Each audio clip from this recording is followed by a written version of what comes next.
తెలంగాణలో స్థానిక సంస్థల ఎన్నికలకు రంగం సిద్ధమైంది. రాష్ట్రంలో స్థానిక సంస్థల ఎన్నికలకు సెప్టెంబర్ మొదటి వారంలో షెడ్యూల్ ప్రకటించే అవకాశం ఉంది. ఆగస్టు 29న మంత్రివర్గ సమావేశం ఏర్పాటు చేసి ఎన్నికలపైన తుది నిర్ణయం తీసుకొని రాష్ట్ర ఎన్నికల సంఘానికి నివేదించే వీలుంది.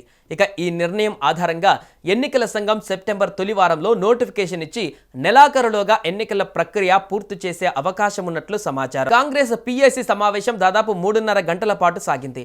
ఇందులో కీలక నిర్ణయాలు తీసుకున్నారు. ముఖ్యంగా 3 ప్రత్యామ్నాయాలపైన సీఎం రేవంత్ రెడ్డి చర్చించారు. స్థానిక సంస్థల ఎన్నికల కోసం ప్రత్యేక కమిటీని వేసింది సర్కార్.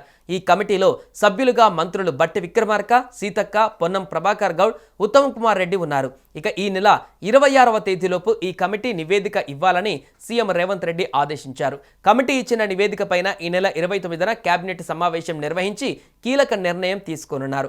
ఈ మేరకు కాంగ్రెస్ పిఎసి సమావేశంలో నిర్ణయం తీసుకున్నారు. అలాగే పిఎసి సమావేశంలో పాల్గొన్న వారంతా స్థానిక ఎన్నికలకు వెళ్లాలనే మొగ్గు చూపడంతో ప్రభుత్వం కీలక అడుగులు వేస్తున్నట్లు తెలుస్తోంది. మరోవైపు పార్టీ రాజకీయ వ్యవహారాల కమిటీ సమావేశంలో ముఖ్యమంత్రి రేవంత్ రెడ్డి 3 ప్రత్యామ్నాయాలను నేతల ముందు ఉంచినట్టుగా తెలిసింది.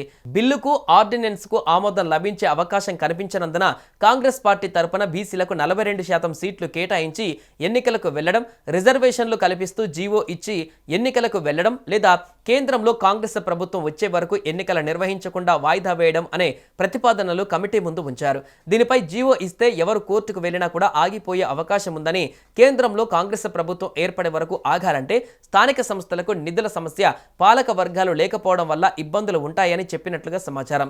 దీనిపై మంత్రులు, ముఖ్య నాయకులు తమ అభిప్రాయాలు చెప్పినట్టుగా తెలిసింది. రాహుల్ గాంధీ ఆదేశాల మేరకు రాష్ట్రంలో కులగణన చేపట్టామని, బీసీ వర్గాల సంక్షేమం కోసం చరిత్రలో ఎప్పుడూ లేని విధంగా 42% రిజర్వేషన్లు కల్పిస్తూ మంత్రివర్గం ఆమోదం తీసుకుందని, అసెంబ్లీలో బిల్లు పాస్ చేశామని సీఎం రేవంత్ రెడ్డి స్పష్టం చేశారు. స్థానిక సంస్థల ఎన్నికలలో కూడా బీసీలకు 42% రిజర్వేషన్లు కల్పిస్తూ ప్రత్యేక బిల్లును తీసుకువచ్చామని చెప్పారు.